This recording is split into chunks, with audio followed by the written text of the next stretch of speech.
ako'y nawawala. Pait ng buhay, akong tinatamaan. Lord, saan ako patutungo? Anong gagawin ko?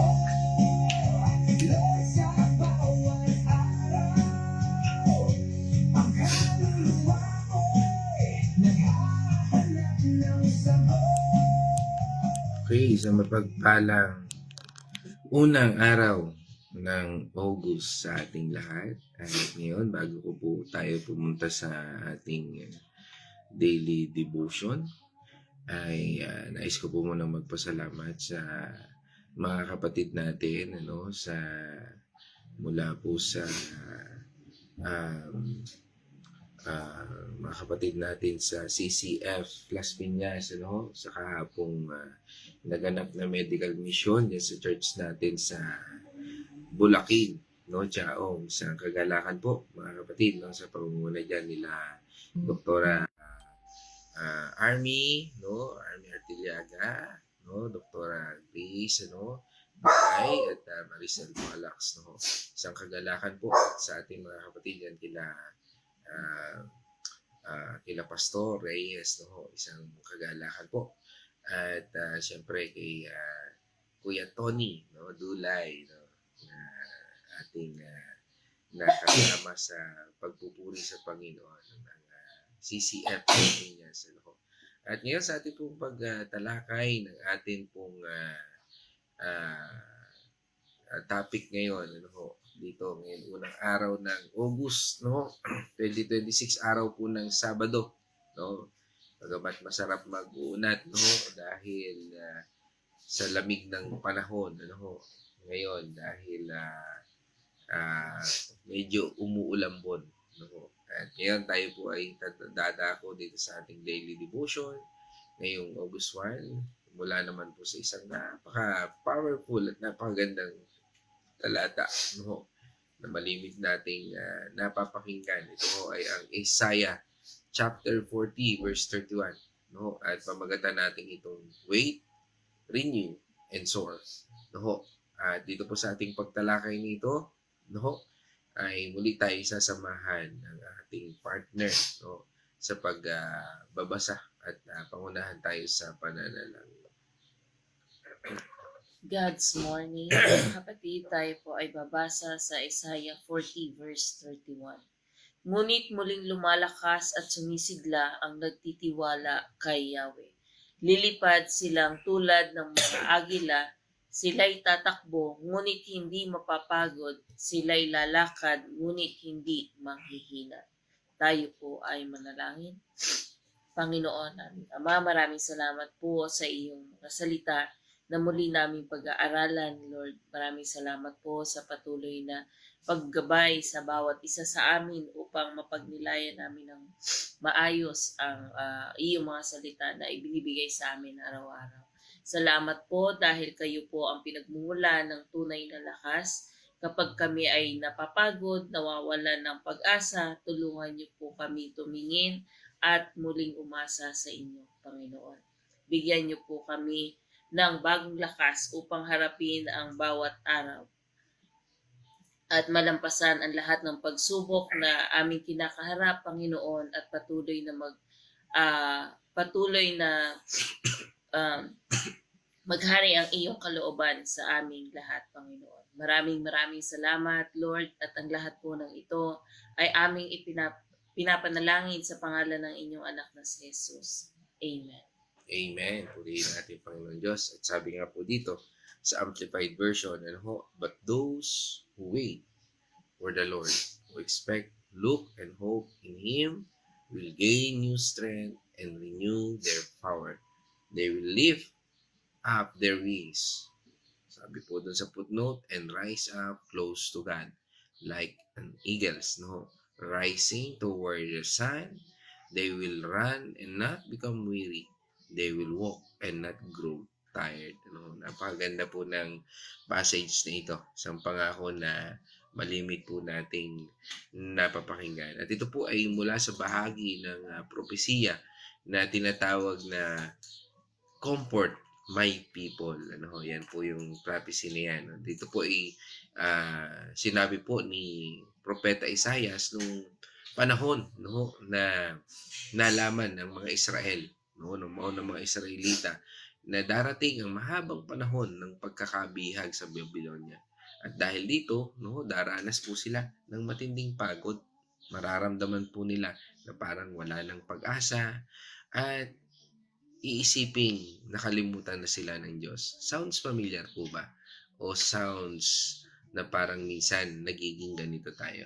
At yun po yung isang bahagi ng talatang ito na pumupukaw, gumigising sa ating mga damdamin upang patuloy tayong magtiwala sa Panginoon. Dahil ang mensahe ng Diyos ay nagpapatunay po, sabi nga dito, that your suffering is over. I will bring you back, sabi nga po doon ng ating Panginoon. And you do not need to strengthen yourselves on your own. No? Paano ito? No? Sabi nga, ito po ay paalala bago pa man dumating ang pagsubok. Diba? Napakagandang kalakasan ang hatid nito sa atin na ngayon ay maaring meron tayong mga pangamba, iniisip, mga worries, no?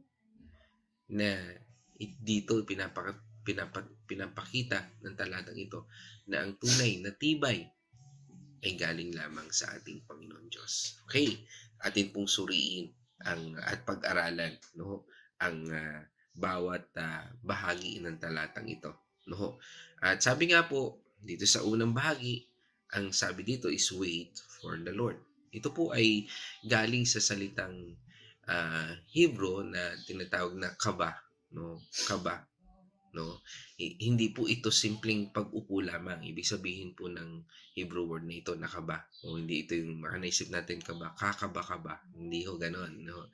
Ito po ay hindi sabi nga ay ganon, no? Ito ay ibig sabihin na parang minsan, di ba, iniisip natin na parang nakaupo lang tayo, hayaan lang natin lumipas ang oras, magantay lang tayo. Hindi naman ito yung parang tipo na Juan Tamad style, ano ho, hindi ho yun ibig sabihin nito. Ibig sabihin po nito ay nakaabang ng may pagtitiwala, no? May pagkilos tayo pero nagtitiwala tayo. Ano, Lord, ito ba yung gagawin ko, no? Ibig sabihin tayo ay nakatingin palagi sa ating Panginoon Diyos. Umaasa, nagtitiwala, no, sa bawat pagkilos sa tamang panahon ng bawat yugto, bawat oras sa ating buhay. Ito yung pag-asa ng pagkilos ng Diyos sa lahat ng ating ginagawa, iniisip, at sinasabi. Ito po yung aktibong pagsuko ng kontrol na sabi nga po na hindi ibig sabihin na hindi na tayo kikilos. Sabi nga po ni Rick Warren, no, sa kanyang isang quote, waiting is not wasting. No, waiting is positioning yourself to catch the wind of God's power. No, sabi nga po doon, ang ganda na, no?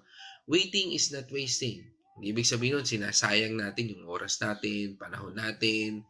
Kundi, sabi nga po ay, sabi niya doon, waiting is positioning yourself. Ina-align natin yung sarili natin. Ipinupwesto natin yung sarili natin upang sambutin ang lakas na nanggagaling sa Panginoon. Upang makita natin kung paano kumikilos sa buhay natin ang Panginoon. Parang inilalagay natin para tayong saranggola, no? Diba? Ang saranggola kapag walang hangin, ay maglalanding-landing yan. Tama? Kung walang humahawak dyan, walang direksyon. Ganun po yan. At ang Banal na Espiritu ang siyang hangin na siyang tumutulak sa atin sa kapangyarihan ating Panginoon Diyos sa pamamagitan ng tali. Ibig sabihin ng ating Panginoon Kristo na siyang gumagabay sa atin. Kaya nga, ito po ay, sabi nga ay nangangahulugan dito na sinasabi nga dito sa Hebrew word na kaba na hindi tayo naiiwanan o sabi nga ay nasasayang ang oras kapag tayo ay nag-iintay. No, ito yung pag-iintay ng tama. Minsan yan yung Bible study. Yan yung pagbabasa natin ng Biblia. Yan yung quiet time. Yan yung pakikipag-usap natin sa kapwa natin mananampalataya. No? At sabi nga, ito ay naglalaan ng sarili upang mahawakan tayo at itulak ng kapangyarihan ng Panginoon Diyos. Sabi nga, minsan yan yung mga divine connection sa buhay natin. Yan yung mga bagay na nakikita natin, kaya pala nangyari ito upang makilala ko si ganito, upang maranasan ko yung mga nararanasan ko ngayon. Dahil ang salitang ito ay tumutukoy po sa atin. Sabi nga, ito yung pag-uugnay natin upang lalo tayong lumakas. Mga experience na nararanasan natin. Minsan masakit, minsan nakakatakot, pero lahat ng bagay na yan ay iniuugnay ng Panginoon Diyos upang maging matibay tayo. Ibig sabihin, kapag tayo ay nag-iintay sa Panginoon, ano man ang ating dinadanas ngayon, hindi po tayo nakatayo lamang. Kundi sa bawat hakbang na ating ginagawa, sa bawat mga pagsubok, sa bawat pagtuon natin, no? Tayo ay nabibigyan ng lakas nito. Sabi nga, tayo ay binubuklod ng mas mahigpit mismo sa ating Panginoon Diyos. At ang bawat sandali ng ating paghihintay ay panahon ng pagpapatibay ng ating ugnayan sa ating Panginoon Diyos. Upang kapag dumating na ang kanyang itinakdang oras, tayo ay handa ng sumama at kumilos ayon sa kanyang kalooban. At sa sumunod na talata, ang sumunod na bahagi ng pahayag na ito, sinabi niya, gain new strength o renew their power. Ito naman po ay mula sa Hebrew word na tsasak o tsadash. No? Hindi ito dagdag lang na lakas gaya ng parang, di ba? Pag ikaw ay napapagod, parang inom ka ng energy drink, ano bang iniinom mo pag ikaw napapagod? Kape. No? O kaya pag tayo may sakit, di ba? Inom ka ng gamot. Yeah? Hindi po yan yung renew their strength. No? Para magkaroon ka ng lakas, inom ka ng gamot. Hindi po yan ganun. Ito po ay pagpapalit ng lakas na nauubos. Ibig sabihin, papuntang lakas na hindi nauubos galing mismo sa ating Panginoon Diyos. Parang bagong gulong kapalit ng luma na sira na. Ganun po siya. No? At sabi nga po na isang quote niya, Charles Spurgeon, no? Sabi niya, God never wastes your weariness. He used it to teach you that you cannot live by bread alone, but by every word from His mouth. No? Sabi nga po, ang atin daw pong pagkapagod ay para ipaunawa sa atin na ang ating hangganan. No? Sabi nga tayo may hangganan. At ang ating mga kakayahan, may hangganan po yan. At ito po ang tamang oras upang lumapit tayo. Tanggapin natin ang lakas na galing lamang sa ating Panginoon Diyos. No? Kaya nga po, napakahalaga po ng fellowship, napakahalaga po ng pag-aaral ng salita ng Panginoon Diyos. Kahapon ay na-bless po kami doon sa team ng CCF Las Piñas, no? Na nakasama namin sa gawain po doon sa medical mission, no? Sila ho ang nag-conduct ng medical mission, no? Na nabanggit ko po kanina, no? Sila Doktora Army, ano ho? Yan, sila Doktora Grace, Doktora Maricel, no? Falax, no? At ang iba pang mga kapatid, no? Sa ating Panginoon, no? Na nakita yung pagdadamayan, ano? Na sabi nga kahit pagod na, may ngiti pa rin, ano ho? At talagang nakakatuwa ho, ano ho?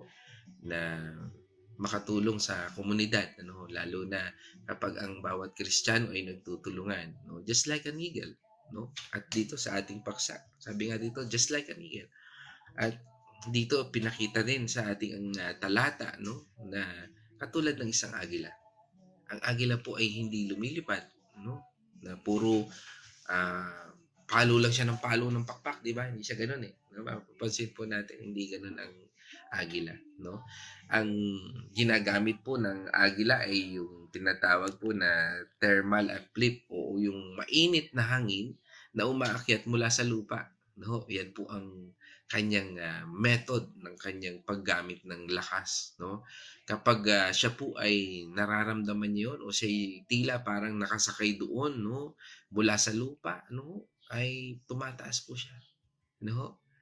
Kaya nga po ay ah, habang siya po ay kumikilos, no, ng gusto, no? Nakikita natin basta siyang tumataas. Ganun tayo kapag umaasa tayo sa Diyos. Hindi tayo pinapagod ng sarili nating pagsisikap, kundi inilalapat natin ang ating buhay sa kanyang kapangyarihan. At yun po ang beauty ng relying on God sa lahat ng sitwasyon natin. Nagiging dependent tayo sa lakas ng Diyos, hindi sa ating sariling lakas. Sabi nga sa atin ng isang quote ng sabi dito ni Jettison Franklin, ano, sabi niya po doon sa kanyang quote, no, you do not rise by flapping harder. You rise when you learn to rest on His strength, no? Sabi nga, hindi tayo umaakyat o hindi tayo nakalilipad ng mataas sa pamamagitan ng bilis o sipag nating kumampag, no? Kundi kapag natutunan natin na manahan sa lakas ng Diyos. Marami po sa atin ang pilit na pinapagod ang sarili para makaangat o makaraos. Pero, itinuturo po sa atin ng larawan ng agila, ang tunay na pag-angat ay nagsisimula kapag tinigil natin ang sariling pagsisikap at sumandal tayo sa kung ano ang kayang gawin ng Diyos sa ating mga buhay. Okay, tunghayan natin ito. Meron tayong tatlong principle na nakita dito. Ito yung una, sabi nga ng ating topic, di ba, o ng ating title, ano? Wait, no, wait. The right way to wait, no? At ito, yan po yung isang unang principle dito. Marami po sa atin na nag-aakala na kapag nag-iintay tayo, wala tayong nagagawa. Pero ayon po sa salita ng Diyos, ang tamang pag-iintay ay hindi pagsasayang ng panahon. Ito ang unang hakbang upang makatanggap tayo ng lakas galing sa Kanya. Bakit? Dahil kapag hindi tayo nag-iintay o hindi tayo marunong maghintay, tayo ang gumagawa, kumikilos ng paraan. Tama po ba? May madalas hindi. Basta kailangan ko nang gawin ito. Kaya nauubos tayo. We drain. Nadidrain tayo. Kapag nag-iintay tayo kapag marunong tayong mag-intay sa ating Panginoon Diyos, tinatanggap natin siya ng sabi nga ay may hawak na solusyon. At siya ang magbibigay ng kakayahan.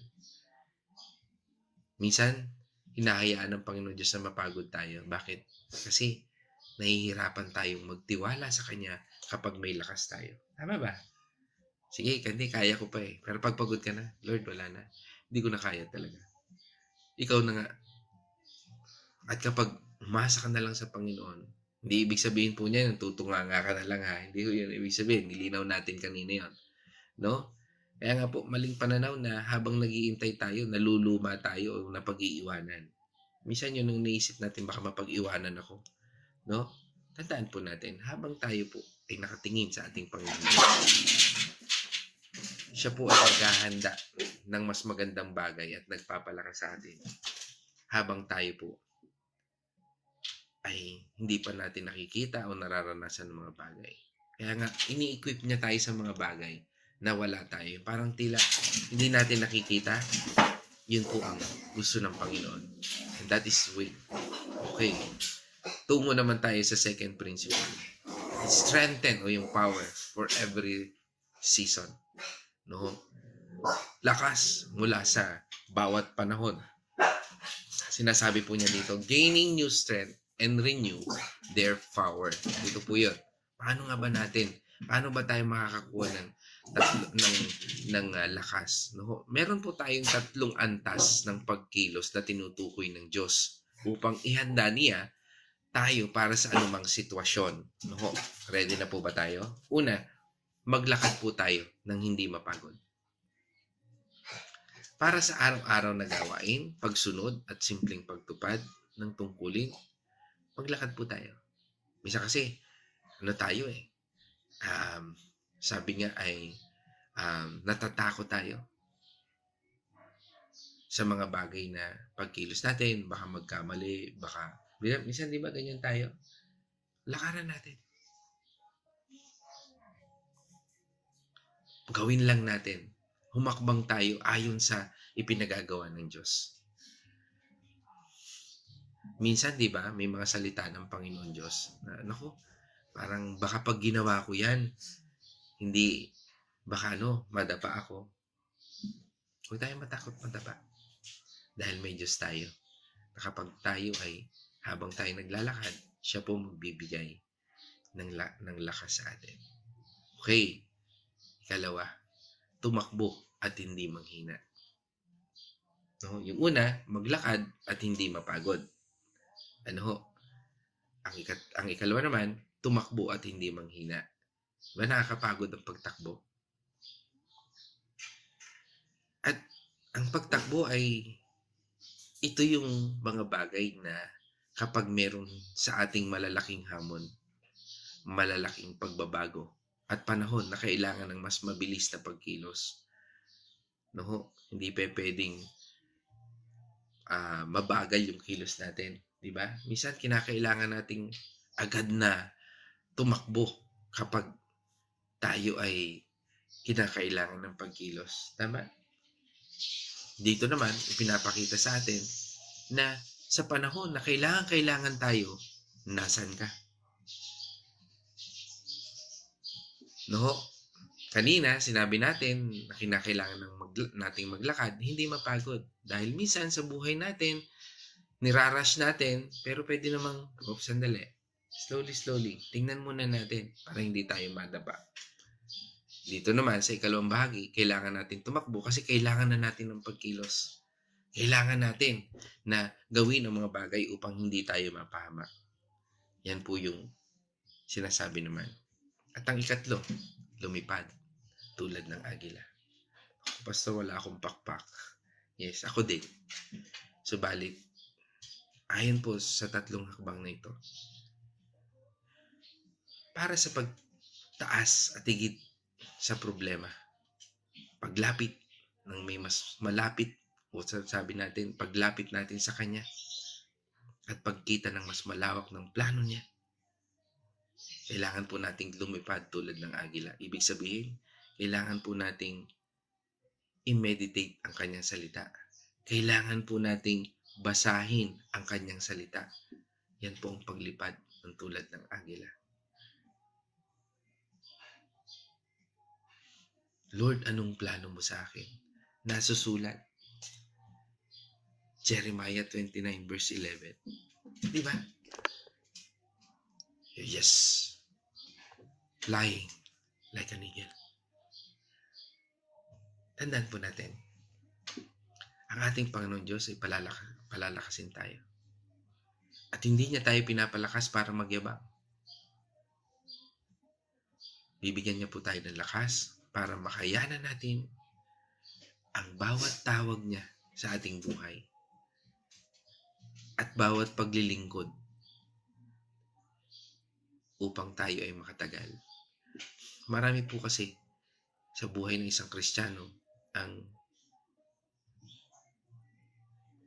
simula lang. Sabi nga yung tinatawag nating intro voice ministry. Alam niyo po yun? Intro voice ministry. Yung puro simula. Hindi natin nakikita yung kanyang pagtsatsaga sa ministeryo ibinigay sa kanya ng Panginoon Diyos. At marami ang ganyang Kristiyano. Ang kanyang ministeryo ay intro voice ministry. walang tinapos. Puro intro. No? Hindi ho yan yung bandang intro boys ha. Dahil yung intro boys, tinatapos yung kanta. No? Okay. Kaya nga po, sabi rin sa atin ng Hebrews chapter 12, verse 1 to 3. Basahin po natin. Kaya nga dahil napapaligiran tayo ng maraming saksi, talikuran natin ang mga kasalanan at anumang balakid na pumipigil sa atin. Buong tiyaga tayong tumakbo sa paligsahang ating sinalihan. 2. Ituon natin ang ating paningin kay Jesus na siyang pinagmumulan at kabuuan ng ating pananampalataya. Dahil sa kagalakang naghihintay sa Kanya, hindi niya ikinahiya na mamatay sa krus at siya ngayon nakaupo sa kanang trono ng Diyos. 3. Isipin ninyo kung gaano ang tiniis niyang pag-uusig ng mga makasalanan upang hindi kayo manlupaypay o panghinaan ng loob. Amen. No? Apakaganda po rin ng paalalang yan. Dahil sa buhay ng isang Kristiyano, no? Sabi nga ni Apostol Pablo, no? Dito, I fought the good fight of faith. I finished the race, sabi niya. Napakahalaga po sa buhay kasi ng isang Kristiyano na tinapos natin yung karera ng ating pananampalataya. Hindi lang tayo naging intro boys, kundi hindi puro simula. Ganito po ang ikot ng ugnayan ng bawat bahagi. Kapag ang ating tingin ay nakatuon sa ating Panginoong Hesus at hindi sa bigat ng dinadala natin, doon natin nagagawa ang tamang paghihintay. Ang pagtitiwala na siya o ating Panginoong Diyos ang kumikilos sa tamang oras, no? Dahil hindi natin pinapasan ang problema ng mag-isa, ang pagsubok ng mag-isa, hindi po nauubos ang lakas at hindi tayo napapagod. Kaya nga po ang buong proseso ay parang katulad nito, no? Na ang pagtingin natin sa ating Panginoong Hesus ay nagbubunga ng tamang pag-iintay. At ang tamang pag-iintay naman ang nag-iingat sa atin upang hindi tayo panghinaan ng loob o mapagod. Ganun po yun. Kung tama ang ating pagtingin, hindi ho nagiging kapaguran ang isang gawain. Hindi ho siya magiging excuse para hindi natin magawa o magampanan ang isang gawain. Sabi nga po dito sa ating ika-third principle, no? Rising up with Him, no? At dito ho, sabi nga, lift up their wings like eagles rising toward the sun. No? Napakaganda, no? Ang agila po ay laging nakatingin sa araw. Tama po ba? Hindi sa dilim o sa ulap. At katulad nito, kapag tayo po ay umaasa sa Panginoon o ang tingin natin ay lumilipat mula sa laki ng problema papunta sa laki ng Diyos. Wow.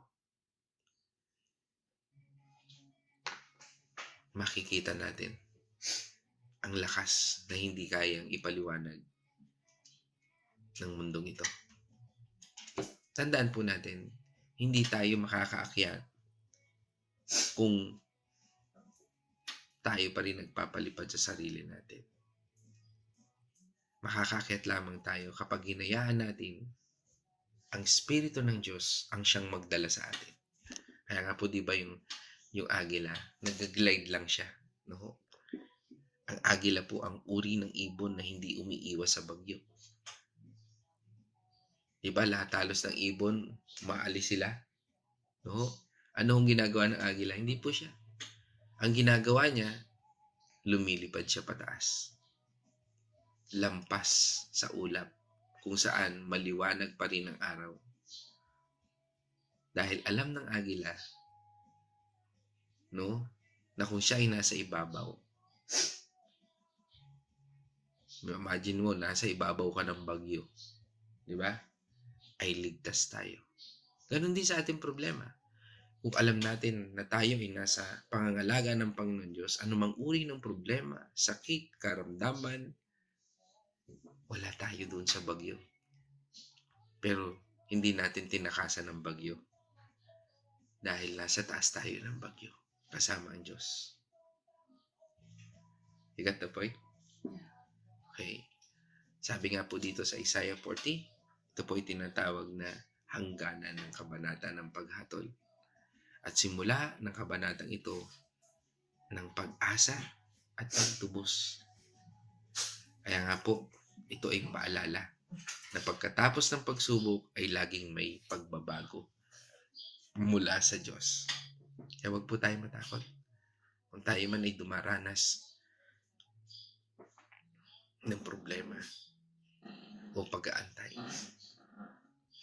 Kapag pakiramdam natin ay tila parang nauubos na tayo, huwag po nating pilitin ang ating sariling lakas.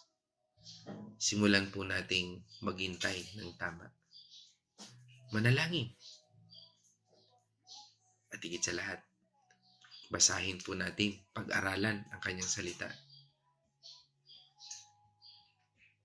upang makita natin kung sino ang Diyos. At kung ginagawa natin yan, ito po'y nagiging tanda na tayo ay mga tagasunod na ating Panginoon Kristo. Kapag parang matagal minsan ang sagot, di ba? Diyan tayo nabuburyong. Ang paghihintay po ay panahon ng pagbabago. Ano pong binabago dito? Ang ating puso. At ito po'y paghahanda sa ating pagkatao para sa biyayang ibibigay ng Diyos sa buhay natin. At kung malaki naman ang hamon na ating kinakaharap, tandaan po natin. Hindi ito dahilan. O sabi nga ay maaring hindi natin ito dadalhin. Gamit lamang po ang sarili nating kakayahan. Bibigyan po tayo ng ating Panginoon Diyos ng bagong lakas na sapat at higit sa ating kakulangan, sa ating kahinaan. Siya po ang magbibigay sa atin ng lakas na ito. Tandaan po natin, tayo po ay nilikha hindi lang para maglakad, kundi para lumipad kasama ng ating Panginoon Diyos. Mga kapatid, diyan po tayo magtatapos at ngayon naman, tayo po ay dadako sa Wednesday Reflection.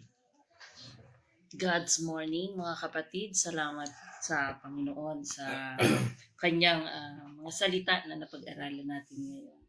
Ito pong ating pinag-aralan ngayon ay isang paalala na sa gitna ng ating pagod at mga hamon sa buhay, ang tunay na lakas at panibagong sigla ay matatagpuan lamang sa pagtitiwala at pag-asa sa Panginoon. Tulad ng isang agilang lumilipad ng mataas, tinataas tayo ng Diyos upang makaahon sa ibabaw ng ating mga problema. Binibigyan niya tayo ng kakayahang kumilos nang hindi nanlulupaypay at patuloy sa araw-araw na hindi nauubos ang ating mga lakas. Dahil ang ating lakas ay hindi nagmumula sa ating sarili, kundi ito ay nagmumula sa ating Panginoon.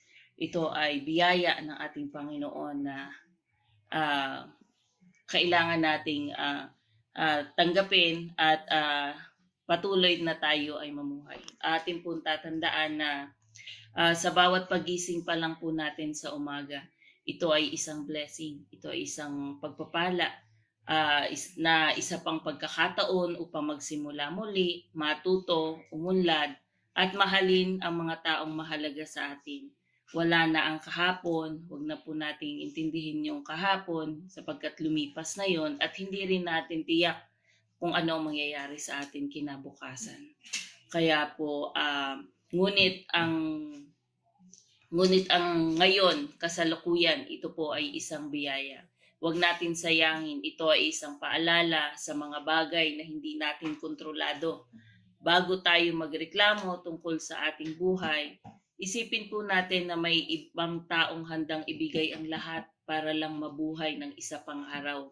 Kaya magpasalamat po tayo na narito pa tayo at may pagkakataon pa tayong manahan sa ating Panginoon. May pagkakataon pa tayong magpasalamat, may pagkakataon pa tayong humingi ng kapatawaran sa ating Panginoon at sa mga taong ating pinagkasalaan or sa mga taong ating mga nasaktan. Kaya po yung kasalukuyan, yung ngayong araw na ito, gawin po natin na parang ito na yung huli. Kasi hindi po natin alam kung ano yung mangyayari kinabukasan. Kung nandito pa ba tayo. Kaya po kung meron tayong mga hindi pa nahihingi ng tawad sa Panginoon, na isusurrender sa ating Panginoon, ito na po yung pagkakataon para po maging isang agila tayo na hindi tayo napapagod sapagkat sabi nga po kanina, ang isang agila ay kapag nasa himpapawid ay naka-steady lang. Kaya mararamdaman lang po natin yung pagiging kampante or steady sa ating Panginoon kung tayo ay hahanapin natin ang Panginoon at mananahan sa kanyang presensya. So yun lamang po. Maraming salamat po and God bless sa inyong lahat. Amen. So, purihin natin Panginoon Diyos. Ngayon naman, tayo po'y dadako sa ating mga kapatid via online. Yan, no? At tayo po ngayon ay sinamahan ng ating mga kapatid ngayong araw na ito. No? At ito po ay mula po sa Barangay San Ignacio. Kasama po natin ang Preyo family. No? At kasama po natin si Brother Rafael, no, at ang pamilya Preyo diyan sa Barangay San Ignacio, sa Kagalakan po. Yan, makasama natin, no, at kasama rin po natin ating kapatid, no, mula naman sa Barangay Concepcion, no. Yan, ating mga matatalik na kaibigan. Yan. Yan, kasama po natin ang Azucena Tanyo family. Yan. At pagbati natin sa pamilya ni Brother Arthur at ni Sister Carmeline, no? Ang Azucena Tanyo. Siyempre, pagbati natin sa kanilang mga magagandang baby. Yan, kay Julie at kay Pau. At siyempre, pagbati rin natin kay sa ating inaanak dyan, kay Tyrone at kay Janessa. Isang mapagpalang umaga po sa ating lahat dyan, no? At tungo naman po tayo sa United States of America. Kasama po natin from Washington, no? Seattle, no? Ang Dao family, yan sa pangunguna ni Nars Abby, sa mapagpalang umaga po. At yan, ating mga yan, kasama rin po natin ating mga kapatid, no? Yan, from Manhattan, no? Barangay San Francisco, San Pablo City, no? Kasama po natin, no? Ang Nonoso family, yan sa pangunguna ni Ate Nela. At yan, siyempre kasama rin natin, binabati ko rin ang aking nanay, no? Na yan, na nasa kanyang kwarto pa. Yan.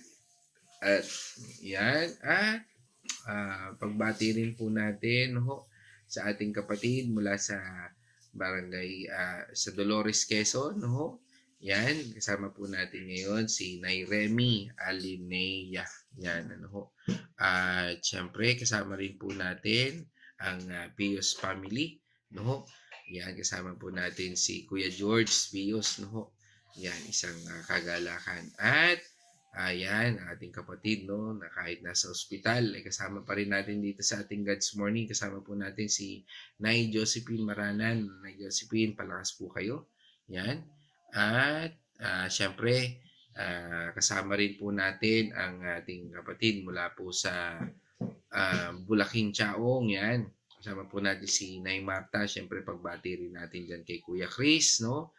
Kay Nay Gori, kay Nay Lina, kay Yasel, at kay Inigo, no? Siyempre pagbati rin natin sa mag-asawa at pamilya, no, ni Brother Ian at ni Sister Maripe, no? At yan, no, at ang kanilang mga anak, ano ho. At ngayon kasama rin po natin, no, yan, si Bernard, no, Castillo Mandigma mula naman sa Candelaria, Quezon. Yan. At ayan, at pagbati natin sa buong pamilya. Yan. At kasama rin po natin ang Capadosa family mula sa Tarlac. Yan, sa pangunguna ni Ate Tina at ni Architect Arnel, no. Yan, at pagbati sa inyong buong pamilya dyan sa Capas, Tarlac. No? At syempre kasama rin natin mula sa Andal Artillaga family, kasama po natin mula sa South Meadows, dyan sa San Pablo, San Roque, no? Yan. Kasama po natin si Pastora Pe, no? Artillaga. Sa mapagpalang umaga po, Pastora Pe. Yan. At kasama rin po natin from Dolores, Quezon ulit. Ano? Kasama po natin si Tatay Victor, no? At Nanay TC, no? Isang mapagpalang umaga po sa ating lahat. Ano ho? At diyan po tayo, no? Wala na siguro akong na-miss, no ho? Ano ho? At dahil po diyan, nais ko rin po magpasalamat, no, sa JC Cares, no, na sa pag sponsor ng mga Bible, no, na ipinamigay din natin kahapon do sa medical mission. Isang kagalakan po. Salamat po, no ho. Maraming salamat po sa pagtutulungan ng magkakapatid, ano ho, dahil sabi nga ay marami po ang nakapakinig ng salita ng Panginoon Diyos at nawa ay magpatuloy, ano ho, sa biyaya ng ating Panginoon, no ho, at patuloy na tayong magbahagi ng salita ng Panginoon Diyos. At sa atin pong pagtatapos, tayo po ay mananalangin. Let's all pray. Let's all pray. O manaming Diyos na makapangyarihan, muli salamat po sa araw na ito na binigyan niyo po kami ng paalala ng lakas na nagmumula sa iyo lamang. Kaya Panginoon, sa tuwing kami, Panginoon, ay mananahan sa sarili naming lakas, Panginoon, ipaalala mo ang talatang ito na ikaw ang Diyos na siyang nagbibigay at kanlungan namin sa panahon na kami ay nanghihina. Kaya Panginoon, sa lahat ng ito, kami po ay patuloy na nagpupuri, nagpupugay sa iyong kabanalan at ikaw po ay aming sinasamba dahil karapat dapat kang sambahin. Kaya Panginoon, sa mga oras na ito, ang pasasalamat ay sa iyo lamang. Naniniwala po kami na ikaw ang magbibigay ng lakas sa anumang aspeto ng aming buhay. Kung kami man po ay may karamdaman, especially ngayon sa aming kapatid na si Nanay Josephine na nasa ospital, O Lord, patuloy niyo po siyang bigyan at pagkalooban ng lakas na nagmumula sa iyo. At ganoon din, Panginoon, sa lahat ng kanilang pangangailangan. At ang sino man na narito ngayon na may nangihina, may karamdaman, Panginoon, ang bawat isa sa amin ay tinatanggap namin ang lakas na nagmumula sa iyo. Ang kapangyarihan ng iyong salita, ang kapangyarihan ng iyong presensya. Bigyan mo po kami ng lakas na katulad ng agila na umaangat sa mga bagyo ng aming buhay at nagtitiwala, Panginoon, sa iyong kapangyarihan. Muli sa lahat ng ito, sa iyo po ang papuri, pasalamat at pagsamba sa tanging pangalan ng Ama, ng Anak at ng Banal na Espiritu. In this our prayer, in the name of our Lord Jesus Christ. Amen and amen. Mga kapatid, yan po tayo magtatapos. Let us shout the shout of victory. Christ has died. Christ has risen. Christ will come again. And together, we are for Christ again. God's morning, everyone. Ang landas ko'y malungkot at layo sa iyong bait. Ngunit ikaw ay dumating. Dahil ang iyong liwanag at sa iyong pag-ibig, lahat ay nabago. O Diyos na tapat. Uy, mabo si Sister Manilyn Mendoza. God's morning sa iyo, kapatid. Signing off.